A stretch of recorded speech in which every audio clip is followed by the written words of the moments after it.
Hello दोस्तों, let's cricket के explainer series में आप लोगों का स्वागत है। और इस वीडियो में डिस्कस करेंगे जुवेनाइल जस्टिस एक्ट के बारे में। देखिए, उसमें कुछ अमेंडमेंट जो है वो यूनियन कैबिनेट ने प्रपोज किए हैं। तो आपको ये चीज़ पता होनी चाहिए कि कौन कौन से अमेंडमेंट्स की यहाँ पर बात हो रही है, क्योंकि बहुत ही इंपॉर्टेंट अमेंडमेंट्स हैं। आपसे इंटरव्यू तक में ये चीज़ें पूछी जा सकती हैं। ठीक है, वीडियो एक बार में ही समझ में आ जाएगी और थोड़ा बैकग्राउंड के साथ आगे बढ़ेंगे। ठीक है, तो देखते हैं कि वीडियो में क्या क्या पॉइंट्स इंक्लूड किए गए हैं। सबसे पहले आप ये समझिए। देखिए, हमारे पास जो ओरिजिनल एक्ट था वो था juvenile justice care and protection of children act 2000। याद रहेगा। ठीक, इसके बाद आपको पता है कि 2012 में जो दिल्ली केस हुआ था, निर्भया केस जो था, वहाँ पर जो है चेंजेस नज़र आए कि भाई जो एक माइनर था, एक्यूज्ड जो एक माइनर था, तो उससे रिलेटेड चेंजेस यहाँ पर इंट्रोड्यूस करने की बात हुई। तो 2015 में हमने इस एक्ट में संशोधन किया और juvenile justice care and protection of children amendment act 2015 launch हो गया था। ठीक है, तो अभी जो वर्क कर रहा है वो हमारा वर्क करता है juvenile justice care and protection of children act 2015। अब इसके बाद फिर से जो है अमेंडमेंट की ज़रूरत पड़ी। वो क्यों पड़ी वो हम वीडियो में बताएंगे। जैसे 2015 वाले की पड़ी, ऐसे ही अब नए अमेंडमेंट्स की ज़रूरत क्यों पड़ रही है वो भी हम डिस्कस करेंगे। ठीक है, तो आपको पहले ये पता होना चाहिए कि जुवेनाइल जस्टिस जो है वो कौन सा एक्ट है, कब अमेंडमेंट हुआ और अब जो है फिर से अमेंडमेंट होने की बात चल रही है। ठीक है, ओके। तो आप ये देखिए कि जो 2015 वाला था उसमें पहले कुछ प्रोविज़न्स को जानिए। देखिए, हर एक्ट के थोड़े थोड़े प्रोविज़न्स आपको पता होने चाहिए कि आखिर उसमें है क्या। तो जुवेनाइल जस्टिस का जो 2015 वाला एक्ट है उसके अंदर हम बात करेंगे कि किन चीज़ों को इंक्लूड किया गया था। देखिए, सन 2000 वाला जो एक्ट था उससे अलग क्या चीज़ें 2015 वाले एक्ट में थी। तो पहली बात तो ये थी कि जो 16 से 18 साल के जो युवक हैं, ठीक है, उनको एडल्ट अब से माना जाएगा। ठीक है, तो 2015 में हमने ये चीज़ ऐड की कि जो 16 से 18 एज ग्रुप के जो जुवेनाइल हैं उन्हें एडल्ट माना जाएगा। बात समझ में आई? तो एक चीज़ तो आपको ये समझ में आ गई। ठीक है, दूसरा क्या चेंज किया? दूसरा चेंज था जुवेनाइल जस्टिस बोर्ड इंक्लूड किया गया। जुवेनाइल जस्टिस बोर्ड ये डिटरमाइन करेगा कि एक क्राइम की क्या प्रकृति है, मतलब उसकी नेचर कैसी है। नेचर देखिए, नेचर कई तरह की होती है, जैसे सीरियस क्राइम है, हीनियस क्राइम है, बहुत गंभीर क्राइम है। ठीक है, एंड वेदर द जुवेनाइल उसको माइनर जो है वो एज अ माइनर डिक्लेयर करना चाहिए या फिर एडल्ट डिक्लेयर करना चाहिए। ये सब चीज़ें जुवेनाइल जस्टिस बोर्ड डिक्लेयर करता है। ठीक है, तीसरी बात आपको ये समझ में आनी चाहिए कि अलग अलग पर्सनल लॉज के अलग अलग एडॉप्शन एक्ट होते हैं। जैसे Hindu adoption and maintenance act, इस अगर कोई हिंदू है, कोई हिंदू दंपत्ति है, वो किसी बच्चे को गोद लेना चाहते हैं तो वो इस एक्ट के तहत उस बच्चे को गोद देते थे। ठीक है, guardians of the ward act, कोई मुस्लिम परिवार है वो एक बच्चे को गोद लेना चाहता है तो वो इस एक्ट के तहत लेते थे। तो इनको पर्सनल लॉज कहते हैं। तो इन सब के साथ साथ ये सब चलते रहे, बट हमने एक यूनिवर्सली एक्सेप्टेड एडॉप्शन लॉ की परिभाषा भी यहाँ पर डाल दी कि कोई भी है अगर वो पर्सनल लॉज के अंदर नहीं आता तो वो इन एक्ट्स के ज़रिए बच्चे का एडॉप्शन कर सकते हैं। तो यूनिवर्सली एक्सेप्टेड एडॉप्शन लॉ भी ले लिया है। अभी हिंदू दंपत्ति को लेना है या मुस्लिम दंपत्ति को बच्चे को गोद लेना है तो वो सब इस एक्ट के तहत भी लिया जा सकता है, यूनिवर्सली एक्सेप्टेड एडॉप्शन लॉ। ठीक है, अच्छा, उसी एक्ट में 2015 वाले एक्ट में हमने एडॉप्शन इशू को थोड़ा सा और हाईलाइट किया। देखिए, जो बच्चे के एडॉप्शन का इशू होता है उसको और अच्छे से स्ट्रीमलाइन करने के लिए हमने सेंट्रल एडॉप्शन रिसोर्स अथॉरिटी, जिसको कारा कहते हैं, CARA, उसको स्टैट्यूटरी बॉडी का स्टेटस दे दिया। ठीक है, तो उसके जो फंक्शंस हैं, उसका जो परफॉर्मेंस है उसको इम्प्रूव करने के लिए, उसको मोर इफेक्टिवली वर्क कराने के लिए हमने यहाँ पर उसको स्टैट्यूटरी स्टेटस दे दिया ताकि वो अच्छे से वर्क कर सके। तो 4 चेंजेस मैंने आपको ये बताए। ठीक, तो हम यहाँ पर जुवेनाइल लॉज की बात कर रहे हैं। उसी एक्ट के अंदर एक प्रोविज़न था हीनियस क्राइम का प्रोविज़न। देखिए, क्या होता है हीनियस? हीनियस माने होता है घृणित। ठीक है, तो ये पहले आप वर्ड का मतलब समझिए। हीनियस का मतलब होता है घृणित। देखिए, हीनियस क्राइम वो क्राइम होते हैं जिसके लिए मिनिमम सेंटेंस 7 ईयर्स की होती है in the case of juvenile also, अगर वो 16 से 18 साल का है तो। ठीक है, क्योंकि उसको तो एज ए एडल्ट माना गया है ना। तो उस एक्ट के अंदर 16 से 18 साल के बच्चे जिनको एडल्ट माना जाता है, ठीक है, उनके लिए 7 साल कम से कम प्रोविज़न है। ऐसे एक्ट हीनियस एक्ट कहलाते हैं। ठीक है जी, तो ये बात आपको समझ में आ जानी चाहिए कि हीनियस एक्ट का प्रोविज़न हमारे पास था और इसके लिए मिनिमम 7 साल की सज़ा थी। ठीक, who have performed heinous crimes and the sentence would be similar in the extent of both juvenile और एडल्ट। ठीक है, तो हीनियस क्राइम क्या है? 16 से 18 साल के ने तो फिर जो सज़ा एडल्ट्स के लिए है वही सज़ा जो है वो जुवेनाइल के लिए होगी इन सच केसेस, ठीक है। तो हीनियस क्राइम्स क्या थे, ये सब हम अभी डिस्कस करेंगे, ठीक। तो आप ये समझिए कि हमारे पास दो तरह की जो है वो प्रोविजंस का मतलब दो तरह के क्राइम्स थे। एक थे पिटी क्राइम्स, ठीक है, वो थोड़े से उनमें दया अनुभव दिया जा सकता है। दूसरे हीनियस क्राइम्स थे। तो अब या तो एक अगर क्राइम किया गया है उसको या तो पिटी में डालो या हीनियस में डालो। अब कौन सा पिटी था कौन सा हीनियस ऐसा कुछ पता नहीं था, बीच में कुछ नहीं था, ठीक है। तो ये चीज़ें यहाँ पर दिख कर रही थी। दूसरी चीज़, अब रिसेंट चेंजेस जो किए गए हैं कैबिनेट के द्वारा वो देखते हैं। देखिए, इन्होंने एक और कैटेगरी डाली है, इन्होंने कैटेगरी डाली है सीरियस क्राइम्स की, ठीक। तो अब एक जो पहले सबसे लो लेवल के क्राइम्स आ गए, कुछ पॉकेट वगैरह मार ली, ठीक है, इस तरीके के, ठीक है। फिर दूसरे सीरियस क्राइम्स आ जाते हैं और फिर तीसरे नंबर पे हीनियस क्राइम्स आते हैं। तो ये जो सीरियस क्राइम्स हैं और हीनियस क्राइम्स हैं इन दोनों में डिफ्रेंशिएट किया गया। हर क्राइम हीनियस क्राइम्स नहीं कहा जा सकता अब, ठीक है। तो एकदम क्लियर कट ये बताया गया है कि कौन से क्राइम्स सीरियस क्राइम्स के अंदर आएंगे, कौन से क्राइम्स हीनियस क्राइम्स के अंदर आएंगे और सज़ा कितनी कितनी होगी, ठीक है। तो यहाँ पर इन्होंने ट्राई किया है डिफरेंशिएट करने के लिए कि हीनियस क्राइम्स कौन से होते हैं और सीरियस क्राइम्स कौन से होते हैं, ठीक है। दोनों क्राइम्स रहेंगे, okay.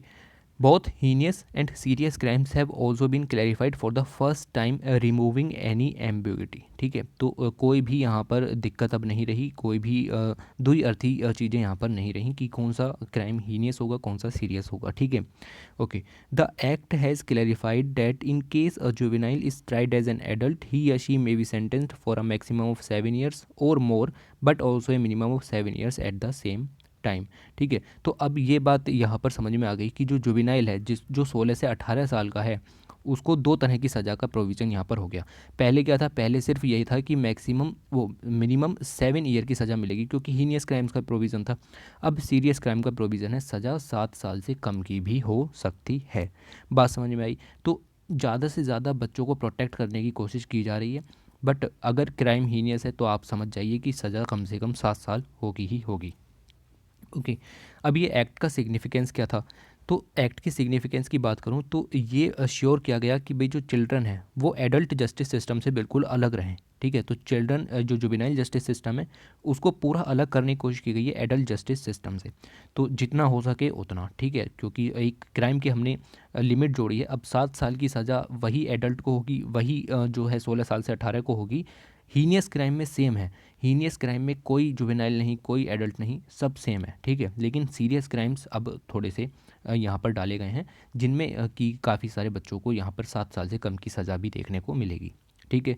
Currently with no such mention of minimum sentence the juvenile between age of 16 to 18 years could be treated as adult for the crime for possession of illegal substances and serious crimes too, okay.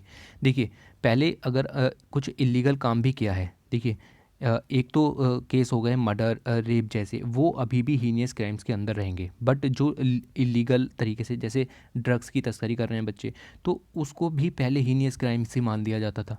नहीं, अब वो serious crimes की custody में आएंगे और सज़ा 7 साल से कम होगी, काफ़ी होती है बच्चों के लिए, लेकिन हीनियस क्राइम्स के लिए अभी भी सज़ा 7 साल ही है। तो आप ये मत सोचिएगा कि जो माइनर है उसको भी इस तरह की सज़ा का प्रावधान नहीं किया गया, ठीक है।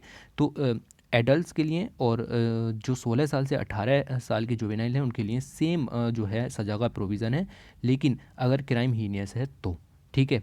अब क्लियर हो गया होगा। अच्छा, इस एक्ट में डीएम की पावर को बहुत ज़्यादा बढ़ा दिया गया है। डीएम की पावर, डिस्ट्रिक्ट मजिस्ट्रेट हर डिस्ट्रिक्ट में होता है, उसकी पावर को बहुत ज़्यादा इम्प्रूव कर दिया गया है। कैसे, देखिए, डीएम है या एडीएम है, एडिशनल डिस्ट्रिक्ट मजिस्ट्रेट हैं, वो मॉनिटर करेंगे कि जो चाइल्ड वेलफेयर से रिलेटेड जो बोर्ड हैं कमिटीज़ हैं वो किस तरीके से वर्क कर रही हैं, उनकी फंक्शनिंग क्या है। जैसे चाइल्ड वेलफेयर कमेटी किस तरीके से वर्क कर रही है, juvenile justice board, district child protection units, special juvenile protection unit, ठीक है। तो ये एक्ट के प्रोविज़न के हिसाब से काम कर रही हैं या मनमानी तरीके से काम कर रही हैं, कहीं ये जो लॉ की आड़ में कुछ गलत काम तो नहीं कर रहे हैं, ठीक है। जैसा कि आप मूवीज़ वगैरह में देखते होंगे चाइल्ड प्रोस्टिट्यूशन वगैरह के केसेस तो नहीं कर रहे हैं, ये सब चीज़ें यहाँ पर देखी जाएंगी, ठीक है। दूसरी बात, डीएम को और एडीएम को दोनों को पावर दी गई है एडॉप्शन केसेस को डिसाइड करने की, ठीक है।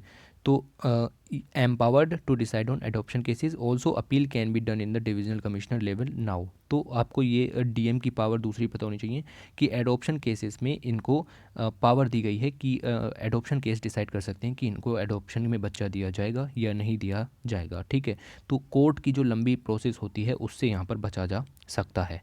ठीक है, तो ये बात आपको समझ में आनी चाहिए कि कोर्ट की जो लंबी लंबी प्रोसेस होती हैं वहाँ से बच करके डीएम के सहारे ही इन प्रोसेस को सोल्व किया जा सकता है। दूसरी बात, इनकी ज़रूरत क्या पड़ी, जो 2015 वाला एक्ट था और फिर अब चेंजेस लाए गए 2021 में, क्या ज़रूरत पड़ गई? तो इस बीच क्या हुआ, इस बीच एक कमीशन होता है, national commission for the protection of child right. इन्होंने कुछ फाइंडिंग्स निकाली, इन्होंने एक रिपोर्ट तैयार की। इन्होंने देखा कि जो 7,000 के करीब चाइल्ड केयर इंस्टीट्यूशंस हैं वो अपना काम अच्छे से नहीं कर रहे हैं। Child care institutions bureaucratic level पर आ जाते हैं, तो वो लोग अच्छे से अपना काम नहीं कर रहे हैं। उन्होंने सर्वे किया और उन्होंने पाया कि 1.5% do not confirm the rules. तो लगभग 1.5% ऐसे हैं जो कि रूल्स फॉलो नहीं कर रहे हैं और रेगुलेशंस भी फॉलो नहीं कर रहे हैं जुवेनाइल जस्टिस एक्ट की। ओके, तो 29% of them have major shortcomings in their management, उनका मैनेजमेंट भी अच्छा नहीं है। तो इन्होंने ये बताया कि जो वेलफेयर बोर्ड हैं, यूनिट्स हैं, जुवेनाइल जस्टिस बोर्ड हैं, उनकी फंक्शनिंग अच्छे तरीके से नहीं है और लॉ के हिसाब से वो लोग वर्क नहीं कर रहे हैं। ठीक, इन्होंने और भी देखा कि एक भी चाइल्ड केयर इंस्टीट्यूशन ऐसा नहीं है जो 100% लॉ के हिसाब से काम कर रहा है। ठीक है, तो 100% लॉ को कोई भी चाइल्ड केयर इंस्टीट्यूशन फॉलो नहीं कर रहा। ठीक, तो ये सब चीज़ें इन्होंने यहाँ पर देखी कि तो डीएम की इसीलिए पावर को यहाँ पर बढ़ाया गया है कि DM also responsible now for ensuring that child care institutions following in the district are following all norms and procedures. तो डीएम की पावर को इस तरीके से इम्प्रूव किया गया है, अब वो चेक कर सकता है कि कौन सा चाइल्ड केयर इंस्टीट्यूशन किस तरीके की हरकत कर रहा है, लॉ के हिसाब से चल रहा है या नहीं चल रहा है। ओके, उसके बाद डीएम की पावर और बढ़ा दी गई हैं। वो चाइल्ड वेलफेयर कमेटी के जो भी मेंबर्स होंगे उन सबका बैकग्राउंड चेक करेगा, क्या उन पर किसी तरीके का लीगल केस तो नहीं चल रहा। ठीक है, उनकी एजुकेशन क्वालिफिकेशन कितनी है, क्या वो इतने पढ़े लिखे हैं कि वो बच्चों की मानसिक स्थिति को समझ सकें। ठीक है, तो ये सब चीज़ें यहाँ पर होनी चाहिए। उनके अगेंस्ट कोई केस तो नहीं है जिसमें गर्ल चाइल्ड के खिलाफ एब्यूज़ का केसेस तो नहीं है। ठीक है, तो इस तरीके के केसेस नहीं है उसके खिलाफ, ये सब चेक करेगा डीएम। डीएम को हेड बना दिया गया है डिस्ट्रिक्ट चाइल्ड प्रोटेक्शन यूनिट का। ठीक है, तो ये पॉइंट भी याद रखना है। दूसरा, मैंने आपको बताया कि कोर्ट में अगर आप जाते हैं एडॉप्शन वगैरह का केसेस लेकर के, तो वहाँ पर एक लंबी जो है सिस्टम चलता है, लेंदी कोर्ट प्रोसेस देखने को मिलती हैं। तो एडॉप्शन केसेस में यहाँ पर पावर दी गई हैं डीएम को। DM will also now be the charge of sectioning adoption. ठीक है, तो ये सब चीज़ें जो एडॉप्शन का काम है ये भी डीएम देखेगा। ओके, तो डीएम की पावर आपको समझ में आ जानी चाहिए। डिस्ट्रिक्ट मजिस्ट्रेट का रोल, 5 पॉइंट्स यहाँ पर डिस्कस करें चिल्ड्रन प्रोटेक्शन के अंदर। ठीक है, तो ये पॉइंट आपको क्लियर हो जाने चाहिए। चैलेंजेस क्या हैं, एक्ट में अमेंडमेंट तो कर दिए बट दिक्कत क्या है, नहीं, अमेंडमेंट बहुत अच्छे हैं, अमेंडमेंट बहुत ही अच्छे हैं।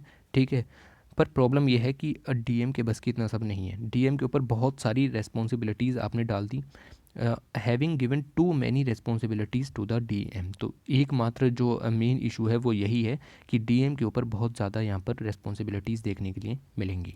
ठीक है, तो ये चैलेंज भी आपको याद रखना है। हालांकि चैलेंजेस पूछे नहीं जाएंगे, पॉजिटिव चीज़ ही यहाँ पर पूछी जाएगी। ओके, तो ये लास्ट स्लाइड थी, इससे ज़्यादा आपको कुछ जानने की ज़रूरत नहीं पड़ेगी इस एक्ट के अंदर। ठीक है, तो पूरा डिटेल में डिस्कस किया। दोबारा देखिए अगर आपको वीडियो समझ में नहीं आई है। Thanks for watching, take care.